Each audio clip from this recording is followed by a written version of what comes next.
Well, once again, we go out to the other coast of the United States of America. That's the West Coast.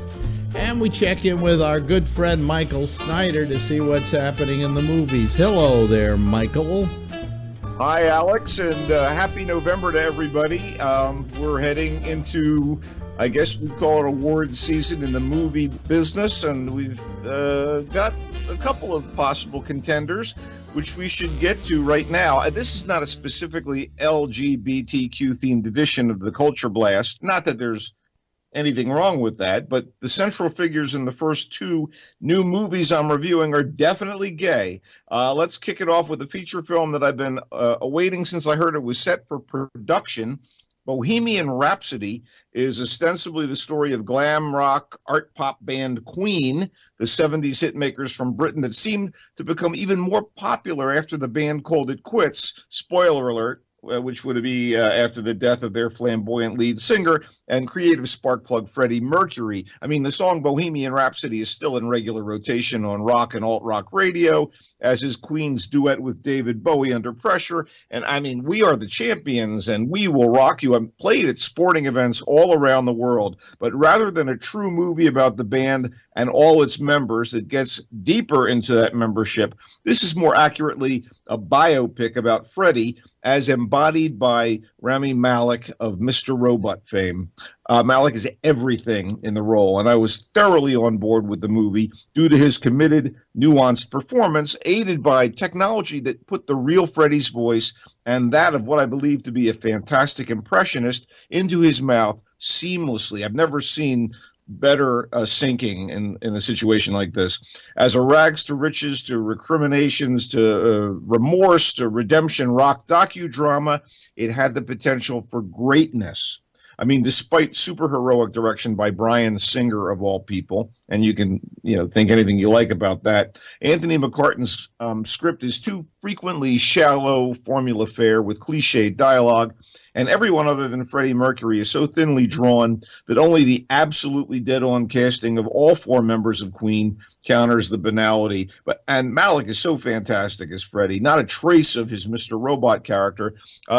Freddie's a figure who's both inspiring and tragic, and Malek gets to the heart of that. And again, the technical evocations of Queen's music, just remarkable. I bought it, even as I lamented the missed opportunities to make a deeper, more satisfying drama out of the life of a son of Pakistani immigrants in England, a kid who's stuck working at an airport luggage situation and who rises above prejudice and marginalization to become a massive international rock star who's eventually and tragically done in by his predilections. In addition to Malek's powerhouse performance, kudos to Aidan Gillen, Littlefinger from Game of Thrones, who plays the band's manager, Alan Leach, Lady Sybil's husband Tom in Downton Abbey as the band's head roadie, and Tom Hollander from Night Manager and In the Loop as the band's lawyer, who would have all been better served with a richer script. There's stunt casting of Mike Myers as the record company executive who balks at the recording and release of the track Bohemian Rhapsody,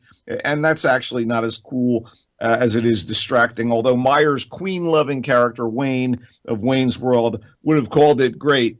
Not. Anyway, yes, I am giving an endorsement with qualifications to Bohemian Rhapsody. Next up is Boy Erased. Joel Edgerton, the Aussie actor, wrote, directed, and stars alongside Nicole Kidman, Russell Crowe, and Lucas Hedges in this dramatization of a true story about the son of a Baptist preacher forced to participate in a church-supported gay conversion program after being outed to his parents and a few others in his tight community. Kidman and Crowe are the God-fearing middle American mom and dad. Hedges is the good son who begins to be tormented by his repressed sexuality in a regressive, repressive environment. And when the truth comes out, he tries to follow the conservative Christian path at the camp where he's sent and put under the guidance of Edgerton's character, a self-appointed expert in bringing sinners back to the flock of righteous heterosexuality. I mean, this is beautifully acted and earnest and a story worth telling,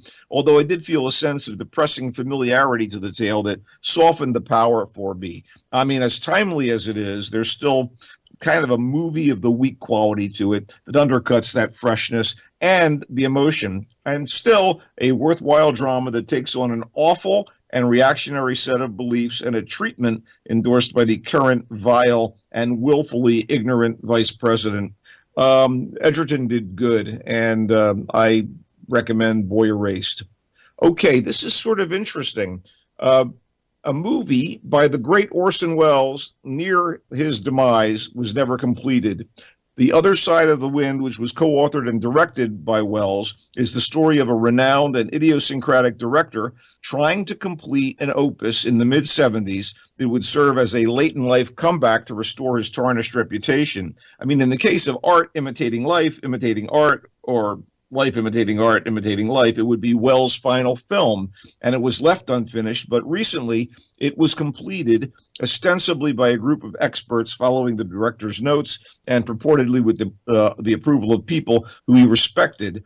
Welles was saddled with the label of genius early in his career, and he was truly an innovative storyteller and filmmaker. You just have to look at his first magnum opus, Citizen Kane, to see that brilliance, but the rest of his career was spotty.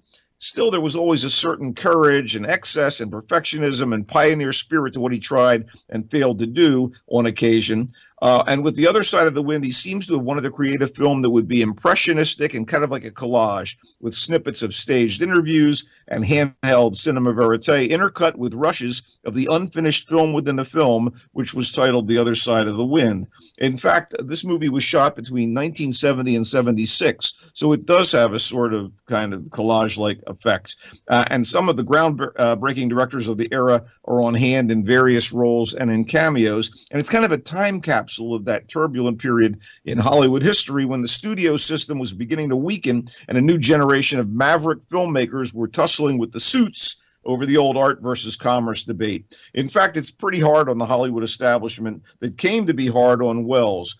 The performers include John Huston as the sort of Welles figure, Jake Hannaford, Peter Bogdanovich, an acolyte of Welles, the director of The Last Picture Show, as one of his buddies, and a few others, including Susan Strasberg, and Oja Kodar, who co-wrote the script with him and was kind of his muse at the time, plays the role of the femme fatale in the movie within a movie.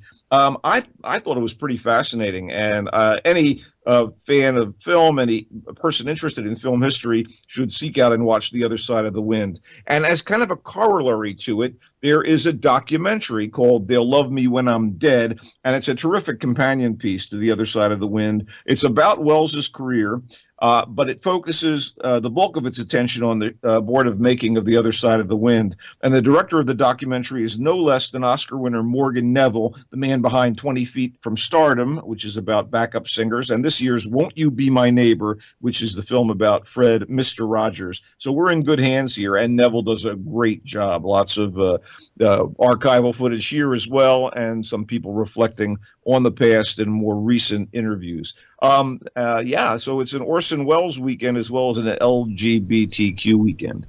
Yeah, well, it sounds good. Actually, that film was in dispute for years. It was owned by some people in like Iran or something like that, and they put it in the vaults and just wouldn't sell it. And obviously, they got it to escape. So right. It's good. It's a film I always wanted to see. You're really wrong when you say that he had no career really past Citizen Kane. No, I just said it was spotty. No, it wasn't that spotty. I mean, The Magnificent Ambersons, Lady from Shanghai, Touch of Evil, Chimes of Midnight. He made movies I loved, but he just he didn't have the kind of hit power, and the studios grew a little bit frustrated with it. I think I will never denigrate his artistic side. Even Citizen Kane wasn't a hit, So he never was a hit-making guy, but he was a flamboyant guy who got a lot of publicity, and that was his greatest ability, was to get publicity.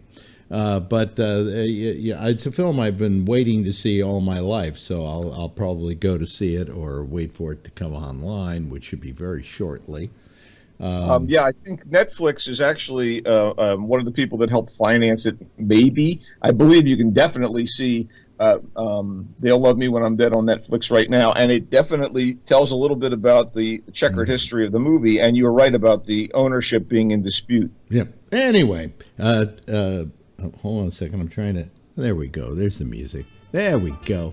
Tell them where they can find you, Michael.